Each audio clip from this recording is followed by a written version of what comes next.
Terve taas ja tervetuloa uusimman videon pariin. Tänään ollaan taas ehkä hieman haikeammissa tämmöisissä tribuuttifiiliksissä, sillä yksi elokuvahistorian ja elokuva-alan tällaisista jättiläisistä ohjaajana ja vielä paremmin tuottajana tunnettu kaveri nimeltä Roger Corman kuoli nyt sitten tuossa 9.5. tätä kuvatessa viikko sitten kunnioitettavassa 98 vuoden iässä, eli kaveri oli siis syntynyt vuonna 1924 ja on oikeastaan tällainen niin sanotusti halpis-elokuvien tämmöinen tuottajataho, joka on kuitenkin sitten vähintään välillisesti vaikuttanut amerikkalaiseen elokuvahistoriaan monellakin tapaa siinä suhteessa, että millaisia talentteja hän itse löysi ja millaisia elokuvia sitten hän itse ohjasi ja myöhemmin tuotti. Tästä on tämä video on tämmöinen vähän niin kuin pääpointti, ei ollut nyt ehkä niinkään kerrata Roger Cormanin uraa ja elämää niinkään tällaisesti pikkutarkan yksityiskohtaisesti.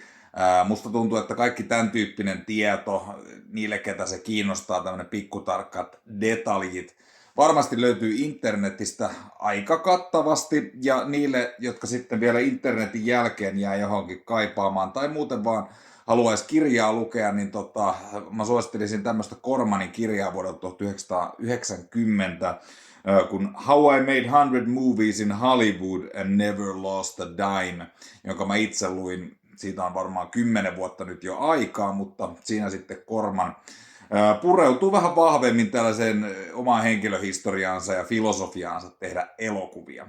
Mutta tosiaan ehkä tästä nyt kun pääsin niille, joilla Corman ei hahmona tai tuottajana tai tämmöisenä ole kauhean tuttu tyyppi, niin tässä on kuitenkin siis tällainen kaveri, joka aloitti 50-luvun lopulla elokuvien teon hyvin pienellä budjetilla, ohjasi elokuvia useamman per vuosi, aina oli myös elokuviensa tuottaja, teki tällaista vähän niin kuin yhden miehen tuotantofirmaa, vähän niin kuin pikkuhiljaa se kasvatti sitä omaa beissiään siinä sitten, ja sitten myöhemmin rupesi tuottamaan muille ihmisille myös elokuvia, ja lopulta vähän niin kuin jättäytyi sivuun näistä ohjaushommista.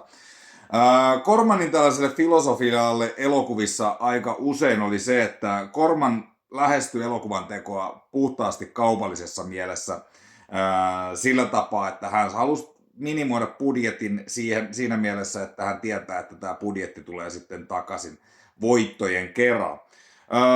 Tämä kaupallinen lähestymistapa Cormanilla ei kuitenkaan sinänsä poissulkenut hänen isoa rakkautta elokuvaan taiteen lajina. Eli aika moniin ehkä paljon kyynisempiinkin tämmöisiin jokseenkin samalla filosofialla operoiviin Hollywood-tuottajiin, niin Cormanilla kuitenkin oli myös se rakkaus semmoista elokuvan teon luovuutta kohtaan. Ja sitä kautta aika usein näissä Cormanin elokuvissa oli se, että kun elokuva pistettiin tuotantoon, se sai rajoitetun rahoituksen siihen sitten, ja siinä piti olla tietyt kaupalliset elementit, mitkä siinä elokuvassa pitää olla läsnä. Mutta periaatteessa sen ulkopuolella hän jätti aika paljonkin tämmöistä itselleen sekä sitten muille ohjaajille, joita myöhemmin tuotti, niin jätti aika paljonkin tällaista liikkumavaraa sen luovuuden suhteen, että mitä haluaa sitten tehdä. No näitä ohjaajia justiinsa, ketä Cormanin tallista sitten, Cormanin talli, joka usein sitä kutsutaan, niin ehkä näitä isoimpia nimiä siitä on sitten Francis Ford Coppola, Martin Scorsese, Peter Bogdanovich, Jonathan Demme, Joe Dante, James Cameron, noin niin kuin muutaman mainitakseni, mutta tässä on varmaan sitä ehkä kirkkainta, tärkeintä kärkeä, jos miettii millaista tämmöistä perintöä jo pelkästään nämä kaverit on sitten myöhemmin jättänyt elokuvahistoriaa, niin tästä voi tehdä jo pientä matikkaa omassa päässä.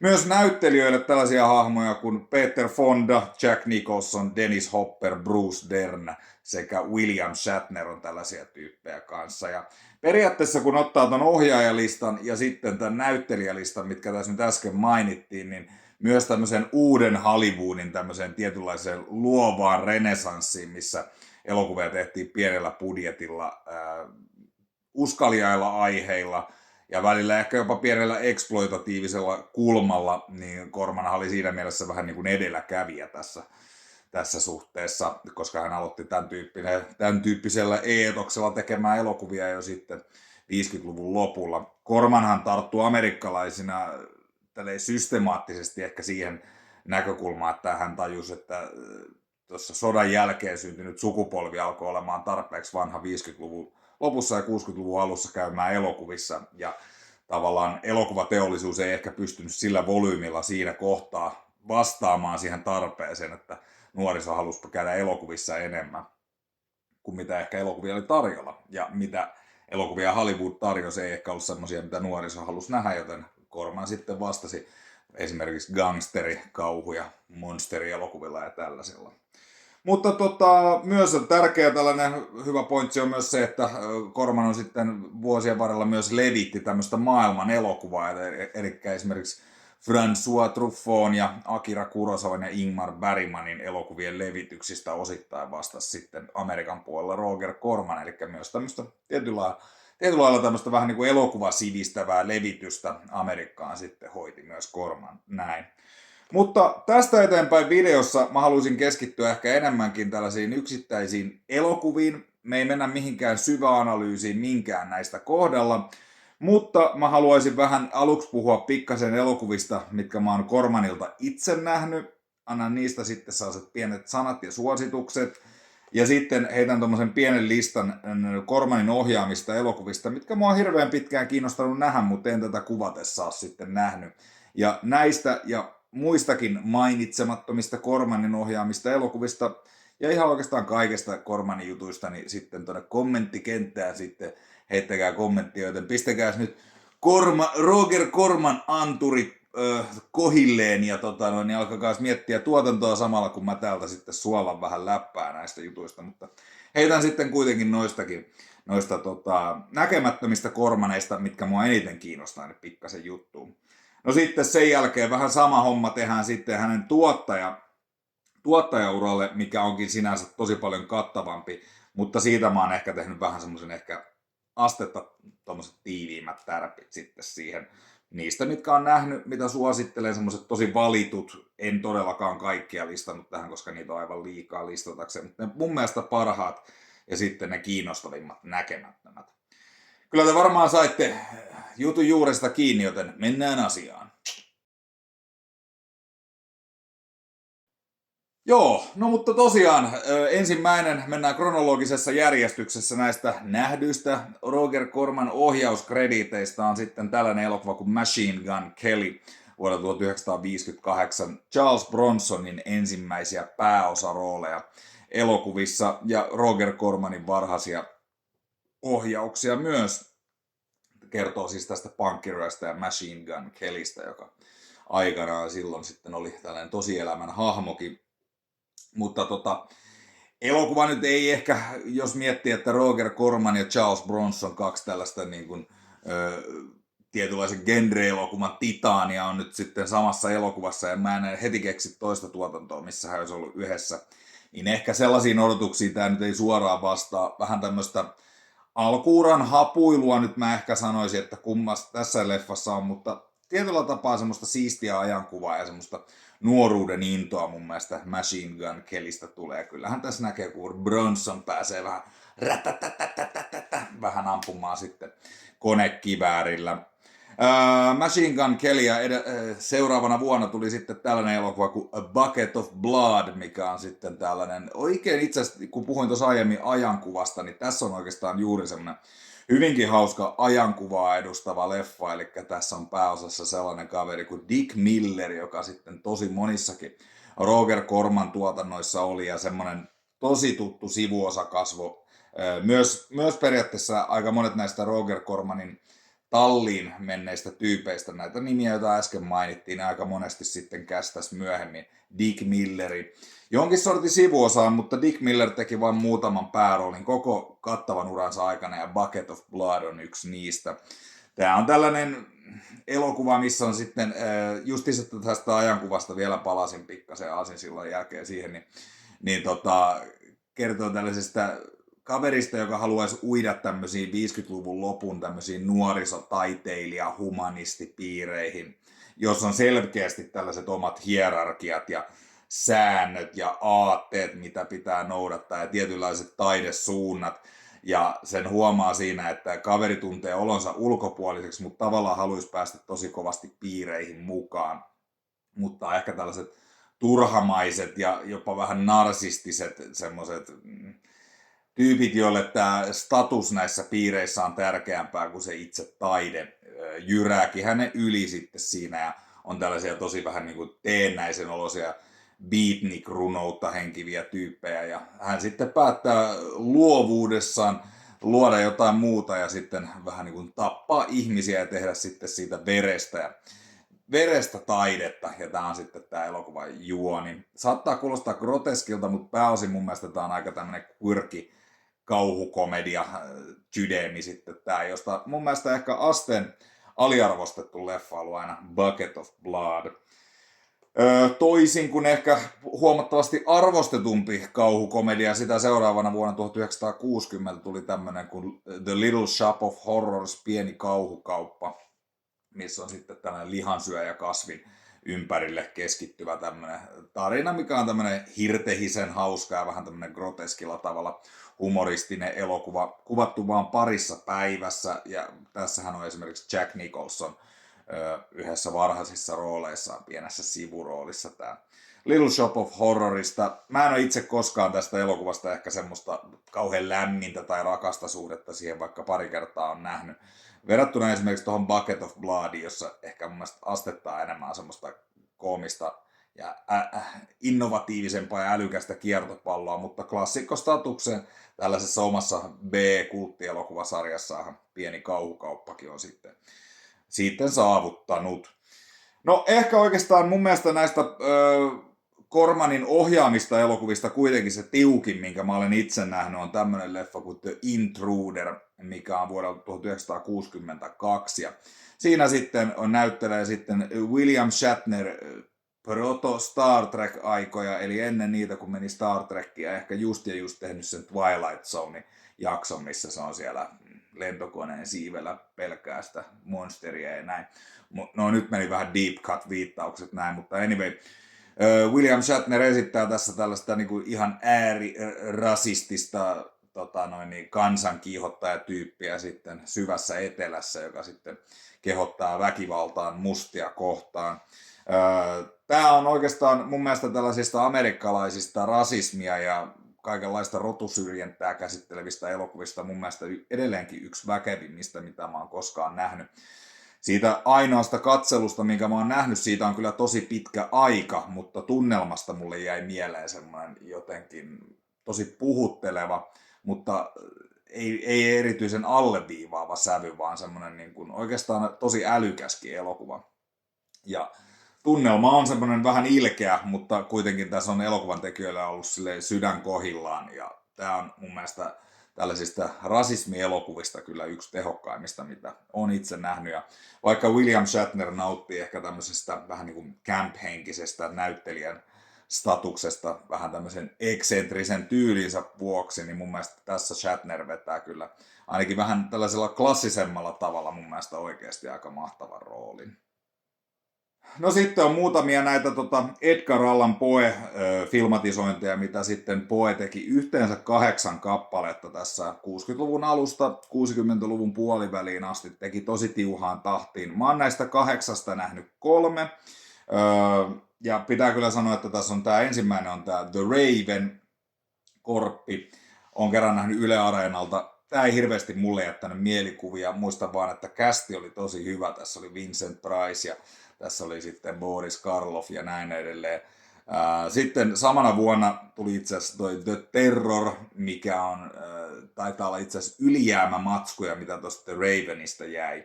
Tai jostain muusta näistä Poe-tuotannoista.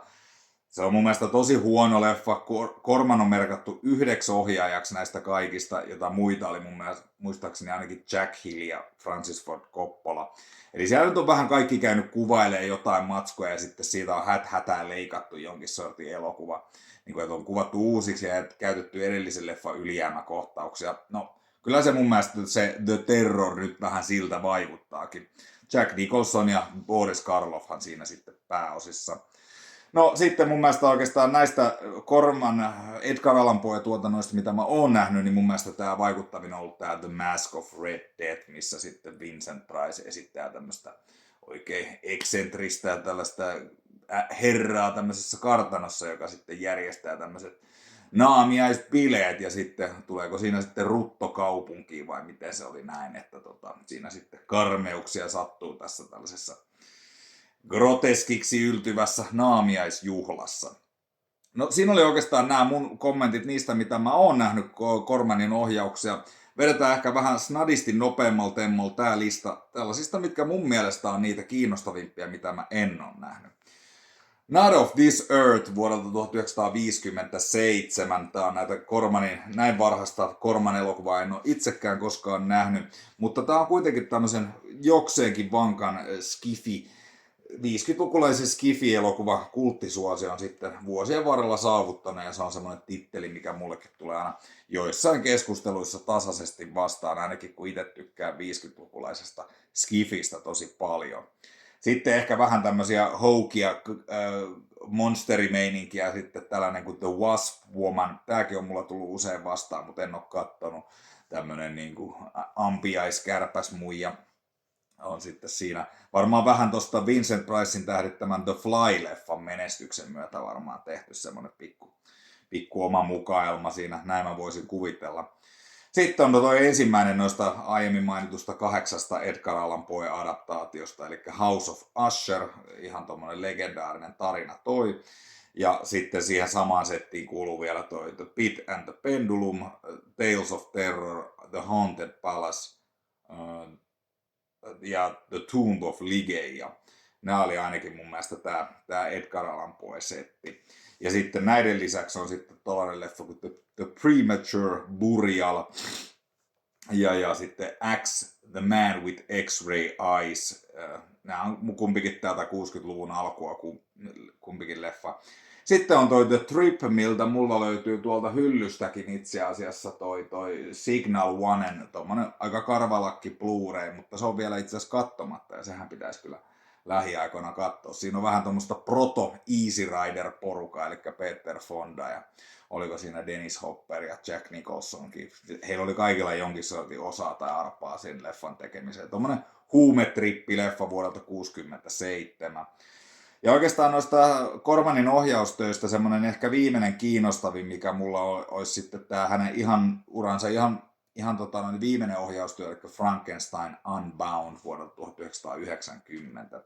Cormanhan rupesi tosiaan siinä 70-luvulla vähän niin kuin jättäytymään taakse ohjaushommista ja keskittyi sitten tuottamiseen enemmän, mutta niitä ohjaustöitä tuli siinä sitten muutama 70- ja 80-luvuilla, mutta tämä Frankenstein Unbound oli sitten se, milloin ohjaajana sitten Corman ripusti sitten bootsit naulaan.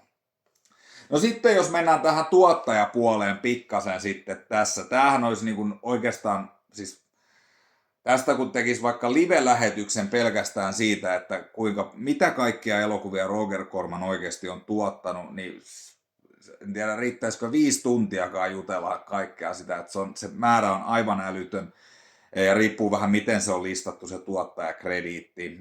Mutta anyway, jos ihan tälle laajalla skaalalla otetaan huomioon, mitä kaikkea Roger Corman on elokuvien parissa jossain määrin jonkinlaisena tuottajana laskettu siihen elokuvan tekoon, niin ainakin IMDb tunnustaa vaatimattomat 491 krediittiä siitä sitten. Sanomattakin selvää, että mä en lähde nyt pureutumaan tollaiseen määrään elokuvia, joten oon ottanut sieltä semmoisen murto-osan niistä, mitä mä oon nähnyt ja niistä, mitä mun mielestä on tai kaikista tiukimmat Roger Corman tuottamat elokuvat sitten. Joten täältä pesee. Mun mielestä ensimmäinen on tää Peter Bogdanovicin ohjaama, Targets pelkästään, ei The Targets, vuodelta 1968. Tää on erittäin tämmönen jotenkin synkkä ja jotenkin syvältä kouraiseva thrilleri tällaisesta Vietnamin sodassa traumatisoituneesta tyypistä, joka sitten saa päähänsä joku päivä vaan ottaa tommosen tarkka ampuja kiväärin ja lähtee sitten tällaiselle jollekin korkealle paikalle ja sieltä sitten ammuskelee ihmisiä autoista ja tappaa niitä. Ja sitten elokuva kulminoituu tämmöiseen Drive-in näytökseen, jota on tulossa sitten hostaamaan Boris Karloffin näyttelemä tämmönen, mä en nyt muista mikä hänen hahmonsa siinä elokuvassa oli, mutta tämmönen legendaarinen kauhunäyttelijä oli hänen hahmonsa, eli Boris Karloff esittää tietynlaista versiota vähän niin kuin itsestään siinä elokuvassa, ja tämä kaveri sitten päättää, että tämä on sitten illan päätargetti, tämä legendaarinen kauhunäyttelijä siellä Drive-inissa, ja miten se ilta siinä sitten etenee, niin se onkin sitten aika jännittävä juttu. Erittäin isosti suositeltava elokuva, ja justiinsa tämmöisiä New Hollywoodin vähän vähemmän niin kuin jotenkaan semmoista isoa suitsutusta koskaan saaneita leffoja, vaikka tämän tyyppistä tematiikkaa varmaan nähtiin vaikka myöhemmin vaikka Scorsesen Taksikuskissa ja tosi monessa muussakin tämmöisessä vähän niin kuin traumatisoituneita Vietnam-veteraaneja käsittelevissä elokuvissa, joten Targets on niin kuin ihan siellä top listalla siitä, että mitä Cormanin tuottamista elokuvista sitten suosittelen. Pari muuta tonaalisessa rekisterissä hyvin erilaista elokuvaa sitten myös näiltä lähivuosilta, eli 2 tämmöistä Jack Hillin ohjaamaa naisvankila-elokuvaa, The Big Dollhouse ja The Big Bird Cage. Nämä on vähän tämmöisiä sisarelokuvia, näissä on hieman samat tekijät ollut tekemässä, mutta kumpikin on tämmöisiä vähän niin kuin hyvällä tapalla rempseitä ja reteitä, osittain kieleposkessa tehtyjä tämmöisiä naisvankilakuvauksia, missä sitten muun muassa meikäläisen suuret suosikit Pam Grier ja Sid Haig näyttelee näissä. Ja näissä on hurttia huumoria ja hyvää actionia, ja Jack Hillin ohjaajan tapaan siis tämmöistä aika hyvääkin hahmokehitystä ja todella jouhevasti tehtyä juonta. Eli jos koetette tämmönen ehkä action sexploitaatio touhu 70-luvun alusta voisi sulle kolahtaa, niin ei tästä oikein kauheasti paremmaksi voi mun mielestä juurikaan mennä. Näille iso suositus.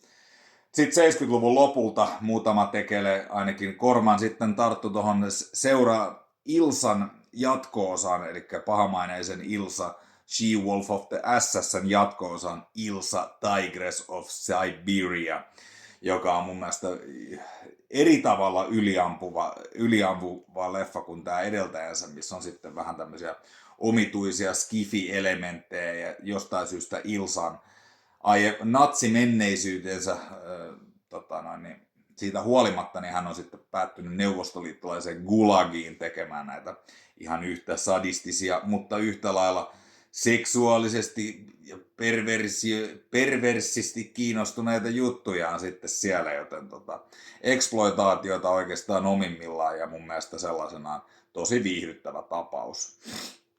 No sit kun ollaan puhuttu vähän näistä Cormanin tallinneista vaikutusvaltaisista tekijöistä, joita sieltä sitten tuli, niin varhainen teos, itse asiassa parikin tässä tulee Joe Dantelta, eli Joe Danten Piranha vuodelta sitten 1978.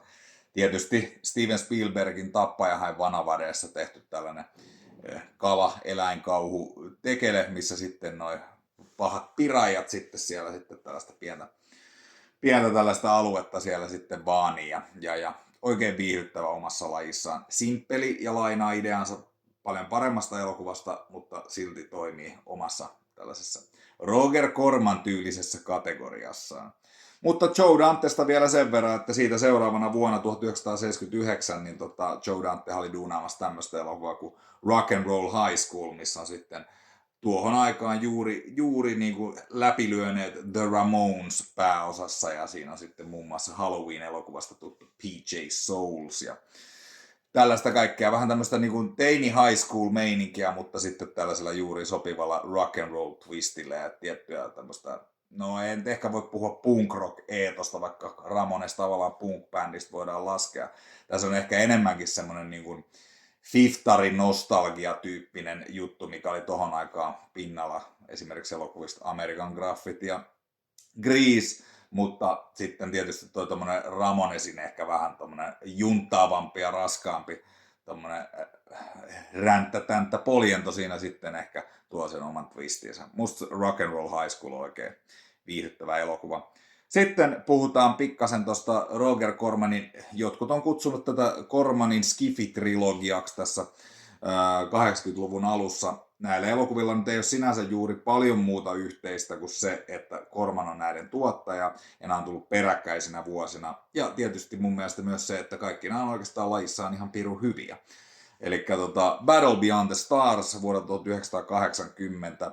Star Warsin vanavedessä tosi vahvasti heti tullut siihen peräjälkeen loistavan käsikirjoittajan John Saylesin näitä varhaisempia töitä, missä hän sitten, kun oli tälleen Corman päätellyt, että kun Star Warshan perustuu pikkasen tuohon Kurosawan kätkettyyn linnakkeeseen, niin sitten se sanoi, että hei, tee sä John Sayles tehdään niin kuin Star Wars, mutta adaptoi toi Kurosawan 7 samuraita, niin tehdään siitä sitten tällainen meidän tekele siitä. Ja tämähän on sitten tämä konsepti pähkinänkuoressa. Tässä on hyvät näyttelijät ja tässä on hyvät tämmöiset niin kuin lavasteet ja näyttelijöistä ainakin Sybil Dunning on tommonen mun suuri suosikki tässä.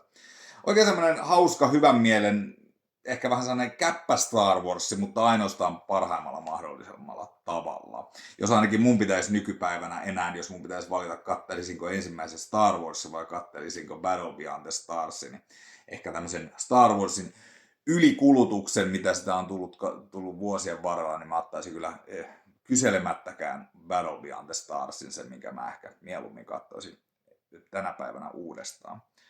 No siitä sitten seuraavana vuonna 1981 niin sitten tuli Galaxy of Terror. Ehkä vähän astetta synkempi tunnelmassaan tää leffa.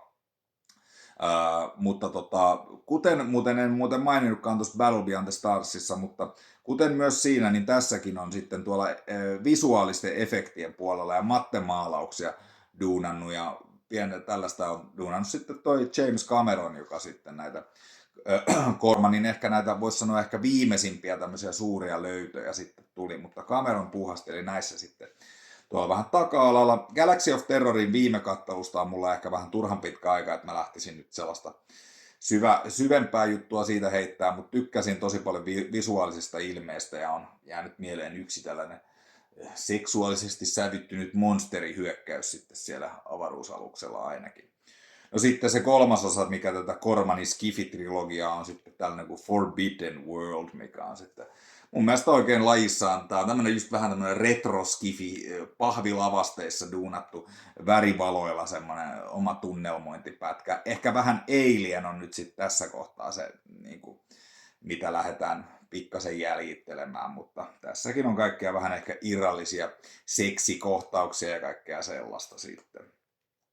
Mä oon kyllä itse vähän sitä mieltä, että kun 80-luku eteni ja varsinkin sitten kun tullaan 90-luvulle, puhumattakaan sen jälkeen, vaikka Corman aktiivisena jatko, niin mun mielestä tietyllä tapaa se semmoinen ehkä touchi ja kunnianhimo semmoisten niin kuin innovatiivisten ja luovien roskaelokuvien tekoon, se alkoi pikkuhiljaa hiipumaan koko ajan. Joten ehkä niin kuin omista nostoista näistä, mitä mä oon nähnyt tästä eteenpäin Cormanin tuottamista elokuvista, niin mä en oikeastaan nostaisi muuta kuin toi Blood Fist 3, Forced to Fight vuodelta 1991, ja tämähän siis kuuluu osana Don the Dragon Wilsonin tähdittämään Blood Fist-sarjaa. Joskin tässä elokuvassa hän näyttelee ihan eri hahmoa kuin Blood Fistin 2 ensimmäisessä osassa, ja tämä sijoittuu vankilaan. Ja tämä on mun mielestä oikeastaan paljon parempi tämmöinen suoraan videolle action-elokuva aikalaisteos kuin Blood Fist 1 tai 2. Joten tämän nimeen mä kyllä ihan mielelläni vähän tälleen ruuttaan sitten tässä.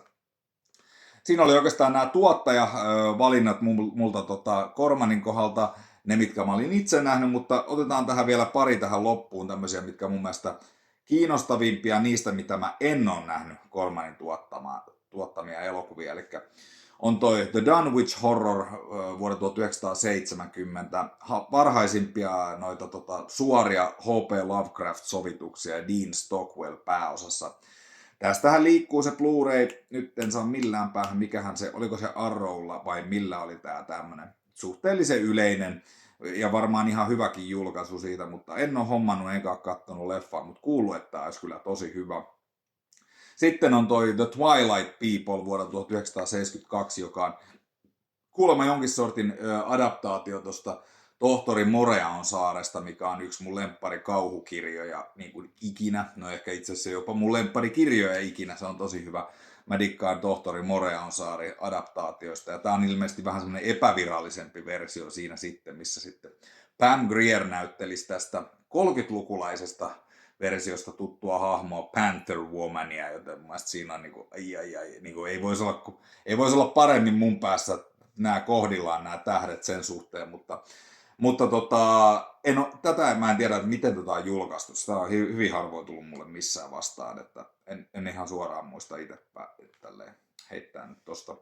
Mutta sitten myös varhainen Scorsese-leffa, mitä mä en ole koskaan nähnyt, Boxcar Berta. Ilmeisesti vähän astetta exploitatiivisempi tämmönen Scorsese-leffa vielä vähän ennen kuin Scorsesella se semmoinen vähän niin sanotusti oma tyyli rupesi löytymään, mutta hänhän ei itse kai tästä ole Scorsese ollut enää myöhemmin niin kauhean tyytyväinen, jos mä oikein muistan näitä hänen kertomia juttuja, mutta Scorsese on kyllä kuitenkin Cormanille ollut aina kiitollinen kaikesta tästä chanceista, mitä hän sitten sai.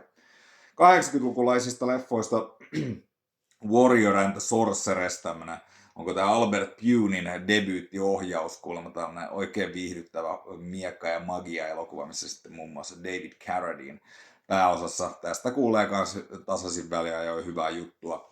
Sitten leffa, mikä vielä tohon, kun mä en ollut nähnyt sitä Not of This Earthia, sitä 50-lukulaista Cormanin varhaista ohjaustyötä, niin sitten Corman tuotti siitä 80-luvun lopussa sitten ton remakein, missä oli sitten pääosassa Tracy Lords ensimmäisessä roolissaan sitten elokuvissa näiden hänen pornovuosien jälkeen. Ja mun mielestä Tracy Lords on elokuvissa yleensä lähtökohtaisesti tosi awesome, joten tämmönen 80-lukulainen versio tästä tarinasta ainakin mua kiinnostaisi tosi paljon. 90-luvulta mä en oikeastaan noita Corman, ja 90 voin sanoa, että myöskin siitä eteenpäin, niin mä en oikeastaan nostanut kuin yhden tittelin, ja se on sitten toi Carnosauro vuodelta 1993.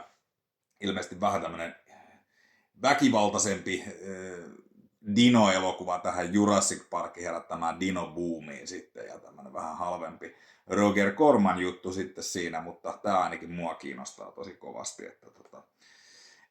mutta täytyy sanoa, että siitä eteenpäin ehkä Cormanin tuotannossa nyt ehkä semmoiset niinku, mä en ainakaan ihan kauhean kiinnostavia titteleitä sitten itse löytänyt sieltä.